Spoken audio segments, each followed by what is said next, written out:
Karibuni sana katika msimu wa pili wa Ziada Travels.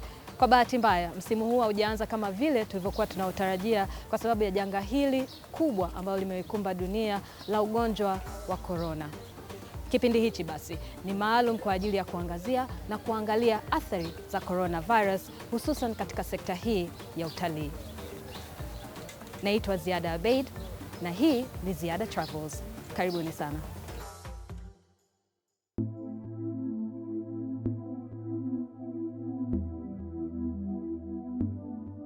Sekta ya utalii imekuwa ni sekta muhimu sana kiuchumi katika nchi nyingi duniani. Tanzania nayo imekuwa ikifanya jitihada kubwa sana katika kutangaza na kukuza sekta hii, kuongeza kipato nchini kwa kukaribisha wageni kutoka nje na pia kuwapa hamasa wananchi wake kutembelea vivutio mbalimbali vinavyopatikana hapa nchini.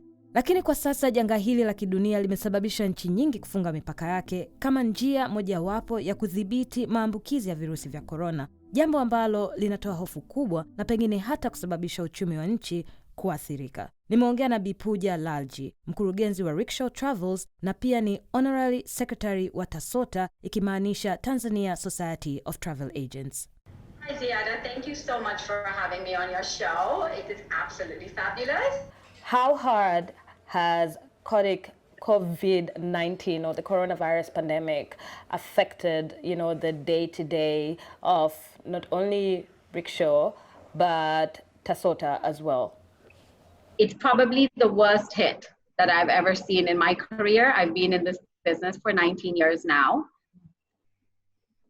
Tanzania has been hit in terms of the airline industry. Obviously, the aviation industry has had to reduce flights dramatically. And the Tanzanian government is doing everything they can. They've taken a lot of precautions. I came back a few weeks ago from a trip just around here. But even then, they were screening people at the airport with the thermal scanners, with the fever, thermometer fever scanners. They have a register with a very, well-pronounced person behind. We all say this too shall pass. And I truly believe that. Before Corona, how was the local tourism, meaning the whole East Africa comparison to the foreign tourism? It has been a definite challenge. Unfortunately, Corona came at a bad time because we were about to begin peak season, which is usually from June till October, which is where the Great Migration occurs. And you have, over 1.5 million wildebeest up north, crossing the Mara River and so on. So Kenya and Tanzania do tend to gain from that quite a bit.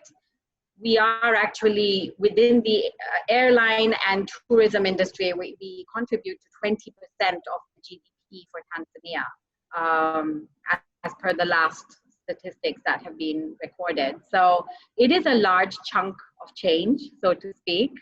And at the moment, because of the situation being as fluid as possible, I think most agents have probably received more than 80 to 95% cancellations for April, May, and June alone.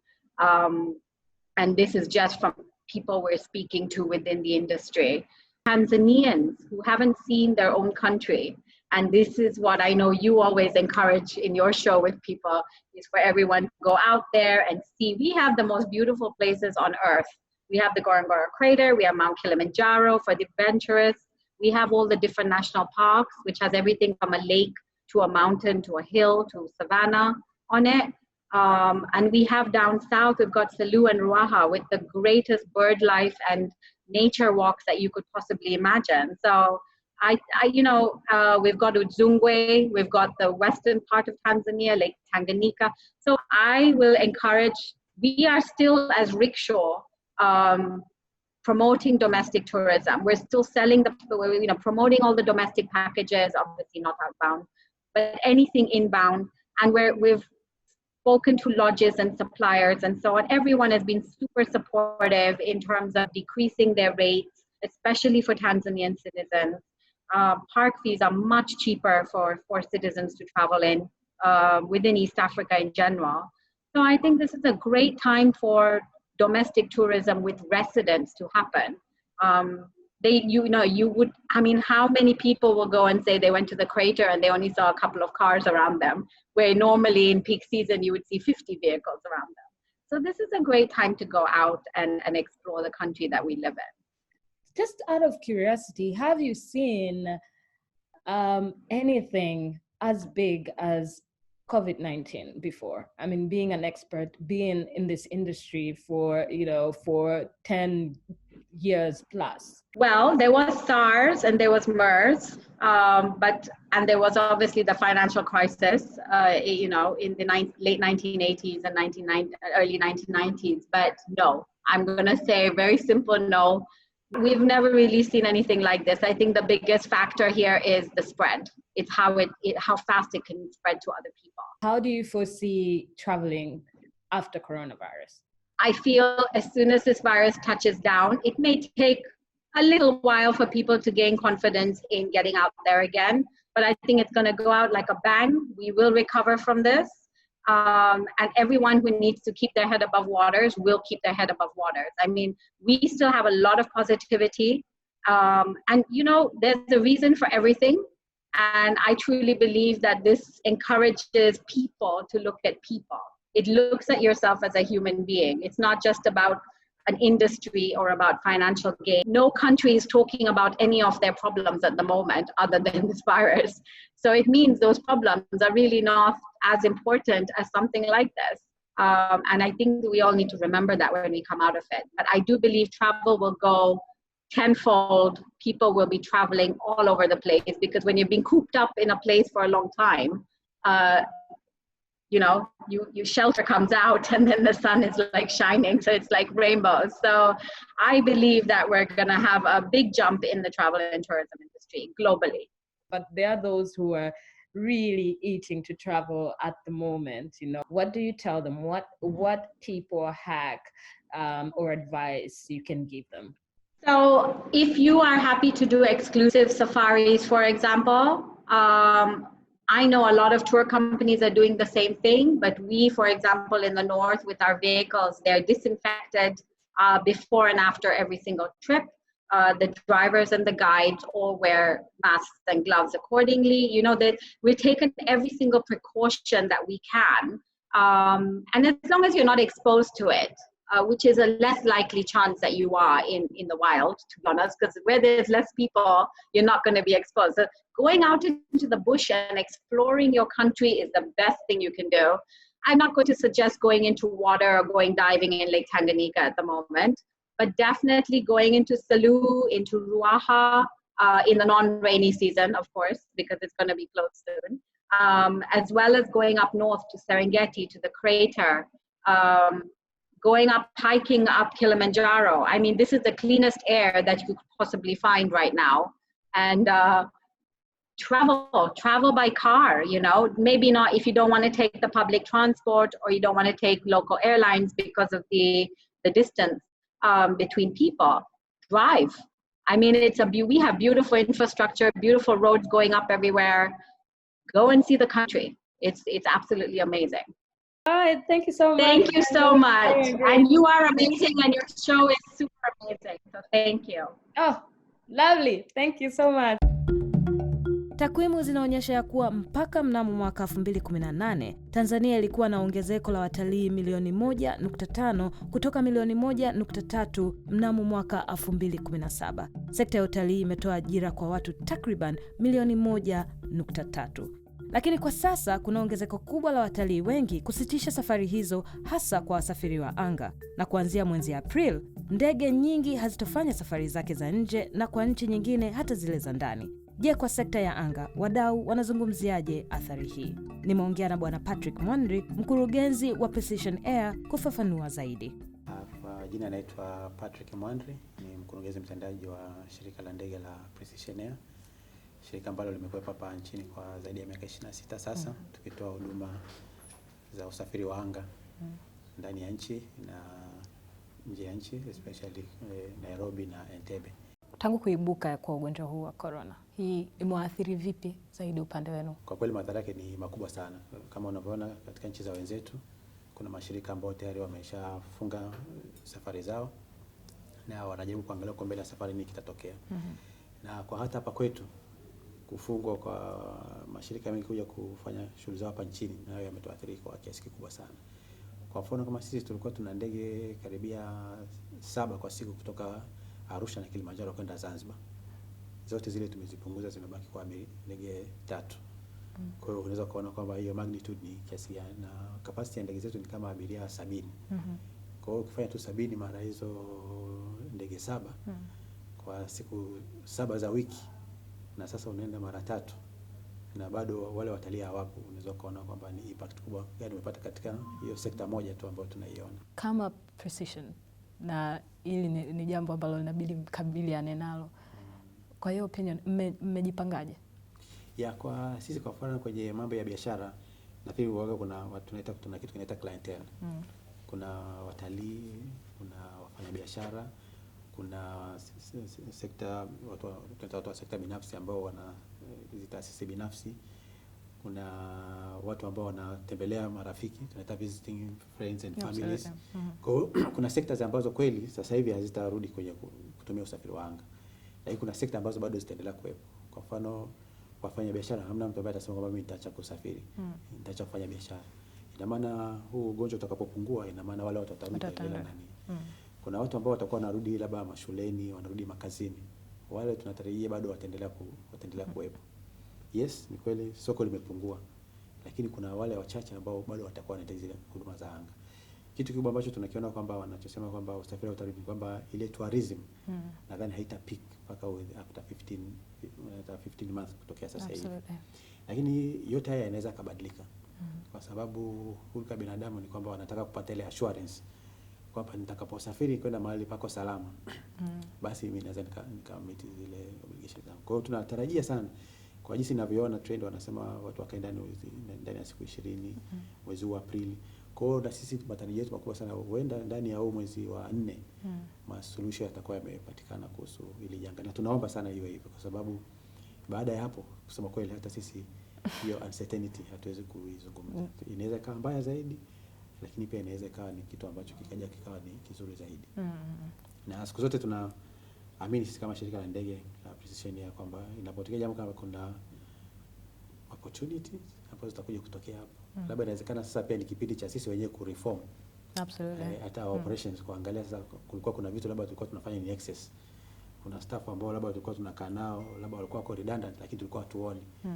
Lakini through this sasa, kwa sababu unapunguza na unaona watu wanachofanya kazi, na maana unaweza kuja kuona kumbe siku za nyuma nilichokuwa nakifanya sio sasa, kumbe hii ndio njia halisi ya kuwa more productive. Pengine hii inaweza ikawa ni njia mojawapo ya kupromote local tourism, kwa sababu imekuwa mara nyingi tunategemea sana watu kutoka nje kuingia ndani. Nakubaliana na wewe kabisa. Na kwa mfano hata leo asubuhi kuna mtu anauliza kwamba katika maisha hakuna mtu ambaye alikuwa anatarajia kwamba kuna siku dunia itafika kwamba kila mtu anakaa kwake. Kwa hiyo ina maana na sisi sasa hii ndio kundi tuangalie sasa ndani ya nchi yetu kuna nini ambacho tunaweza tukafanya sisi wenyewe kama Watanzania na kuweza kuendelea kujenga uchumi wetu. So locally bado mnaenda? Yes, locally bado sisi tunafanya safari zetu, na niwaambie wasafiri wetu na hata our future wasafiri. Tumejitahidi sana kuhakikisha kwamba yale mazingira ya ndani ya ndege yako salama. Hizi juhudi zote ambazo tumekuwa tukiambiwa na Wizara ya Afya na hata mashirika ya kimataifa, kwa sababu kumbuka kwamba hata sisi pia tuko regulated na international bodies. Na hata wale waliotengeneza ndege zetu pia nao wanatu advise kwamba ni jinsi gani ambavyo mnaweza mkafanya mazingira ya ndani ya ndege yakawa salama zaidi kwa abiria ambao wanatumia ndege zenu. Kwa hiyo kila siku jioni sisi tunapuliza dawa, tunafanya kitu kinaitwa TSAV, tunaongeza kitu kinaitwa deep cleaning. Kwa hiyo tunapuliza dawa ambayo inaweza kuua vile vimelea vya bakteria na hata hivi virusi kila siku jioni. Lakini pamoja na hayo, kila ndege inapotua katika station, baada ya abiria kushuka, wale wasafisha ndege yetu wanasafisha tena vile vitu upya kwa kutumia disinfectant ambazo zimekuwa approved na wizara, kwamba hizi zinaweza zikareact na hawa virus ambao tuko nao. Kwa hiyo vitu vyote ambavyo vilikuwa vimetumika pamoja na vile vitu vya jirani tunavisafisha tena. Lakini pia tumehakikisha kwamba abiria wote ambao wanaingia ndani ya ndege yetu tunawasanitize. Lakini pia tumetoa mafunzo kwa wafanyakazi wetu, hasa wale wahudumu ndani ya ndege, kwamba unapoona kuna abiria ambaye ana dalili zifuatazo za kukohoa, kupiga chafya sana, zile ambazo zinaonekana nani, basi ni vizuri huyo abiria ukaenda kwa advise ukampatia ile barakuda kwamba tuko katika hii pandemic. Kwa hiyo kwa sababu hatuna uwezo wa kusema kwamba unaumwa, lakini kwa ajili ya kuwalinda wale ambao wanakuzunguka tunaomba utumie hivi vifaa. Lakini pamoja na hayo waga tuna notify wenzetu wa kitu tunaita port health kwenye viwanja vya ndege, wale wa mamlaka husika kwenye mambo ya afya, kwamba katika ndege yetu kuna mtu ambaye tumemwona na dalili zifuatazo. Kwa hiyo tunaomba ndege itakapofika mje mchukue ili kuweza kwenda kumfanyia vipimo zaidi. Neno lako la mwisho kwa Watanzania? Neno langu kwa Watanzania nafikiri kama alivyosema Mheshimiwa Rais, tuendelee kujitahidi kufanya kazi, lakini tuendelee kuchukua tahadhari. Tahadhari ni muhimu sana, na tuendelee kuwaelimisha wenzetu ambao tunaona kwamba hawataki kufuata zile taratibu ambazo zimewekwa, kwa sababu cha muhimu sana kwamba lazima tuzuie maambukizi yasienee, kwa sababu yanapozidi kuenea ina maana tunazidi kuathirika, ina maana vitu vingi vinazidi kufungwa na vitu kama hivyo. Na kwa nchi kama ya kwetu tuwe wazi tu, kweli serikali inachukua hatua za kutosha. Lakini kwa nchi kama zote ambazo tunaita ni third world, kwa kweli kukabiliana na ile tatizo likiingia katika magnitude kama tunaona kwa wenzetu itakuwa ni changamoto kubwa sana. Lakini pia tuombe sana zile taasisi mbalimbali ambazo sasa tunaweza ni taasisi za fedha. Kwa hizi sectors ambazo zimeathirika sana na huu ugonjwa, pia na wenyewe wajaribu kuangalia ni jinsi gani wanaweza kuja kuzisupport. Hasa pale ugonjwa utapokuwa declare kwamba umemalizika. Kwa sababu hizi taasisi lazima zinyanyuke. Kwa sababu tukisema hizi taasisi zife moja kwa moja ina maana ni ajira inapotea, ni mapato zaidi yanazidi kupotea. Kwa zile taasisi za kibenki ambazo tunasema kwamba tunaweza tukapata kitu kinaitwa working capital. Wajaribu kuja na mifumo ambayo itaweza kuzisaidia hizi taasisi ambazo zimeathirika zikiwa na masharti nafuu. Lakini pia tuziombe pia taasisi za serikali, taasisi mbalimbali za serikali. Kuna malipo mbalimbali ambayo waga tunafanya huko kwenye hizo taasisi. Kama pia yakajaribu pia kuangalia kipindi hichi ambacho tuko katika kipindi kigumu cha mpito, na hao wawezaji wakatusaidia ili tuweze kuvuka pamoja. Kwa sababu wengi tunatoa ule mfano wa kuna kuku na yai. Kwa hiyo ukisema yule kuku afe, ina maana kesho kutwa hutampata hata lile yai ambalo unalitarajia. Lakini kama utaweza kumsupport huyu kuku akaendelea kuishi, ina maana huko mbele zaidi utazidi kupata yale mayai. Kwa hiyo tulikuwa tunaomba sana zile fees mbalimbali kama watu wanaweza wakazi waive, especially kipindi cha mwezi wa 4, wa 5 mpaka wa 6, watusaidie ili at least tunaita maintain our cash flow. Tuweze pia kulipa wafanyakazi, na hiyo operation ndogo ambayo tunaifanya iweze kuwa sustainable.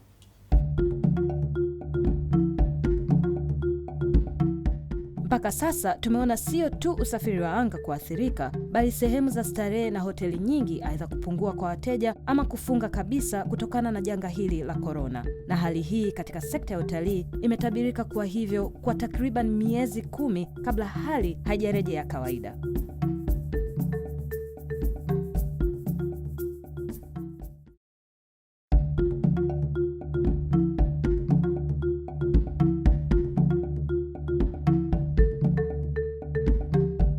Karibuni tena katika Ziada Travels. Hiki ni kipindi maalum ambacho kinaangazia athari za coronavirus katika sekta ya utalii. Tumeona hoteli zinafungwa, safari za anga kusitishwa, na namna moja au nyingine hii athari inamgusa mpaka yule anayetegemea shughuli mbalimbali za kitalii. Nimeongea na mwandishi wa habari mwenye kuandika habari za kitalii akiwa katika mji wa Bangkok, Thailand, Bwana Eric Prince. Eric ni mwanzilishi wa tovuti itwayo Minority Nomad. I think the obvious way it's affected me is that people aren't and can't travel now.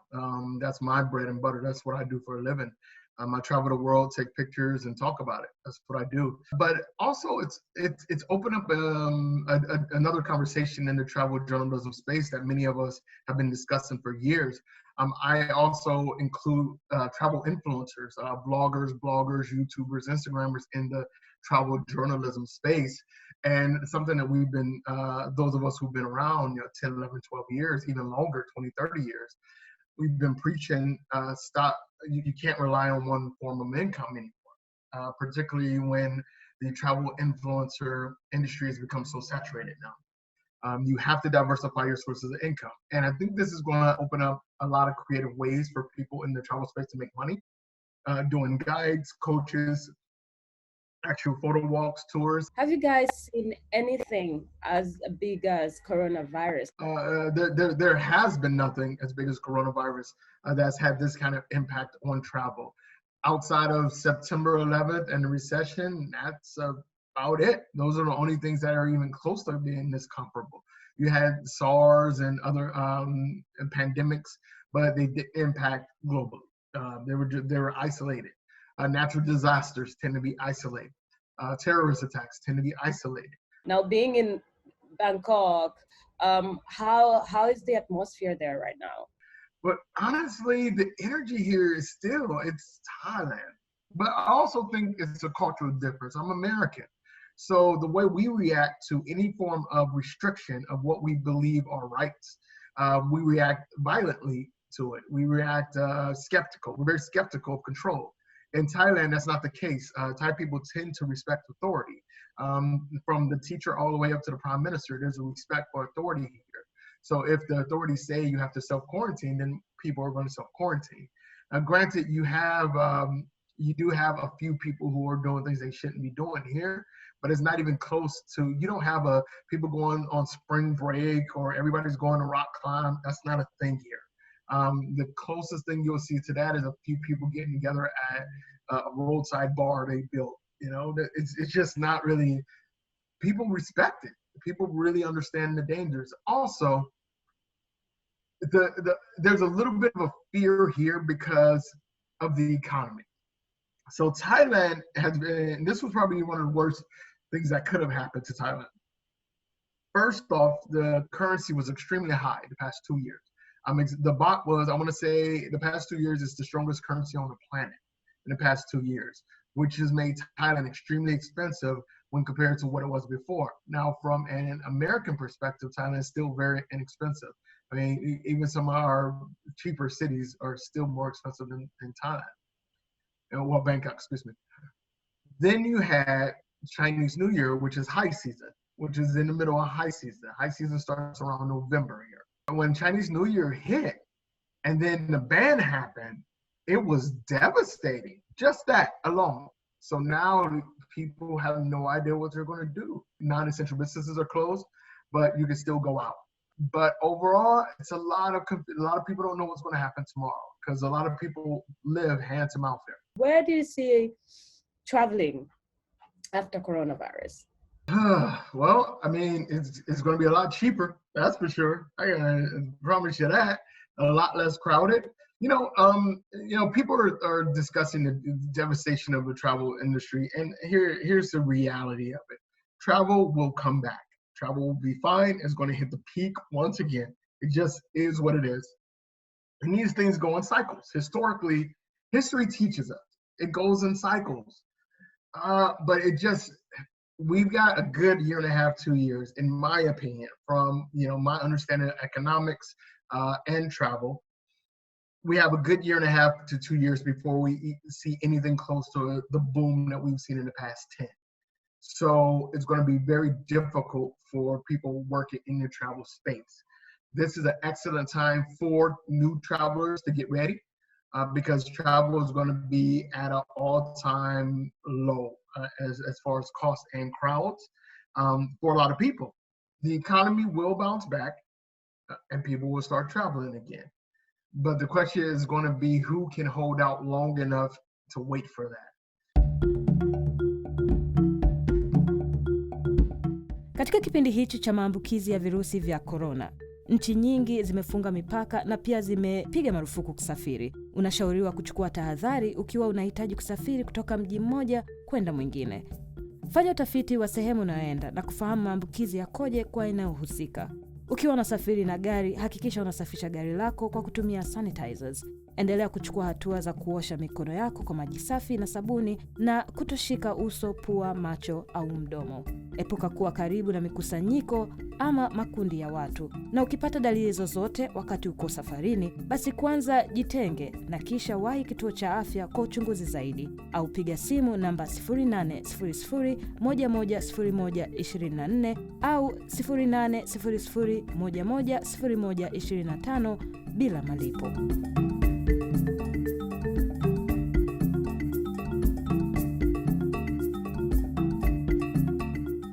COVID-19 ni ugonjwa ambao umekuwa tishio kubwa sana katika sekta ya utalii.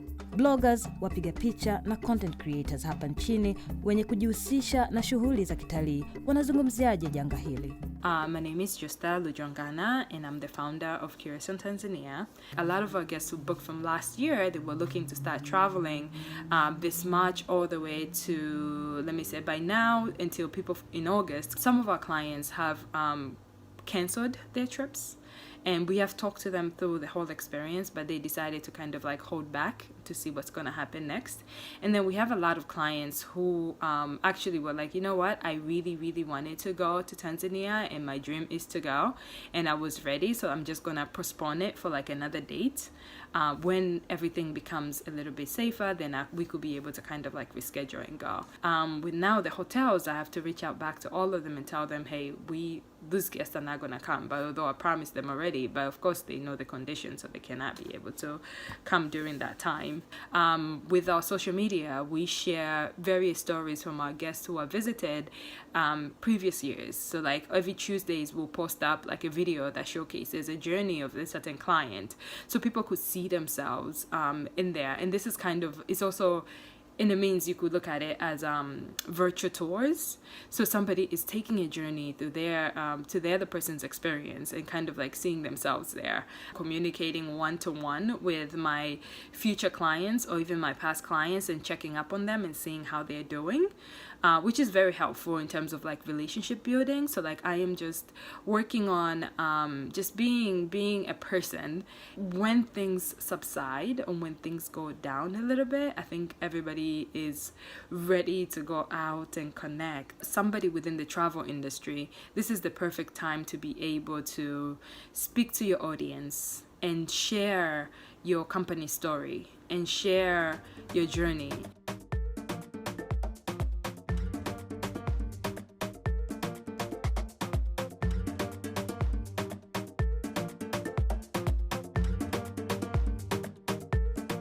Hii sio mara ya kwanza kuona tasnia ya usafirishaji na utalii ikikumbwa na magonjwa na athari za mabadiliko ya hali ya hewa na za kiuchumi. Lakini ni sekta mojawapo siku zote imekuwa ikionyesha jinsi gani inaweza kurudi na hurudi kwa kasi. Binafsi nina imani kubwa kuwa sekta hii itakaa sawa pindi ugonjwa wa korona utakapoisha na mipaka kufunguliwa.